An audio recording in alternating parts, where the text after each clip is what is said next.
Կավայրում։ Եվ այսօր այստեղ եմ աջակցության մեր համայնքապետի, որ վստահ ենք, որ անհիմն, որ մարդն անհիմն ձերբակալության տակ է, մարդ, որ իրոք հայ մարդ է, ասենք իր մտածելակերպով, իր աշխարհայացքով, մի ժողովրդի կողքին,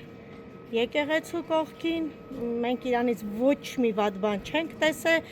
միշտ աջակցել է, իր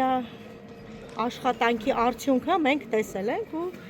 այս բոլոր ժողովուրդն եկել է իր ձայնը բարձրացնելու մեր համայնքապետի, որ անհիմն մարդը այս պահին դատապարտվել է։ Իսկ մեղադրանքի հետ կապված ինչ կասեք, օրինակ ասում են պարոն Համբարձումյանը Հայկավան գյուղի այդ ճանապարհին, ովքեր 18 թվականին փորձել են գալ մասնակցել հեղափոխությանը։ Այ լավ ասեցիք 18 թվականին, հիմա որ թվականին ենք։ Եթե մեղավոր էր, թող շուտ դատավճիռը տեսնեին։ Ինչա եկե հասը հիմա նոր։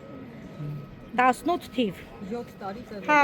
ասում է Ալես Սիմոնյանը։ բայց եւ Հայկաշենի այդ հրապարակման մեջ ինքը չկա։ Ասում են իրեն ոչ մեկ չի ճանաչում եւ նա հայտնի է որպես իշխանապողության ժամանակ մարդկանց ծեծած մարդ։ Գիտեք ինչ կա, չէ, ես իրեն ճանաչում եմ, անձամբ եմ ճանաչում եմ իր ծնողների, մենք հարևանությամբ ապրում ենք։ Մենք կարելի ասել, հա, մի գյուղացիներ ենք, որտեղ ապրել ենք, մեծացել ենք ու ես շատ լավ եմ ճանաչում, այդ մարդը նման բանի ընդունակ չի։